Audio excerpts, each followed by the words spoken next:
6-ാം മാസം ഗബ്രിയേൽ ദൂതൻ ഗലീലയിൽ നസറത്ത് എന്ന പട്ടണത്തിൽ ദാവീദിന്റെ വംശത്തിൽപ്പെട്ട ജോസഫ് എന്നു പേരായ പുരുഷനുമായി വിവാഹ നിശ്ചയം ചെയ്തിരുന്ന കന്യകയുടെ അടുത്തേക്ക് ദൈവത്താൽ അയക്കപ്പെട്ടു. അവളുടെ പേര് മറിയം എന്നായിരുന്നു. ദൂതൻ അവളുടെ അടുത്ത് വന്ന് പറഞ്ഞു, ദൈവകൃപ നിറഞ്ഞവളേ, സ്വസ്തി, കർത്താവ് നിന്നോടുകൂടെ. ഈ വചനം കേട്ട് അവൾ വളരെ അസ്വസ്ഥയായി.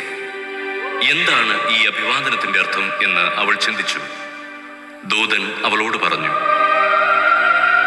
മറിയമേ, നീ ഭയപ്പെടേണ്ട. ദൈവസന്നിധിയിൽ നീ കൃപ കണ്ടെത്തിയിരിക്കുന്നു.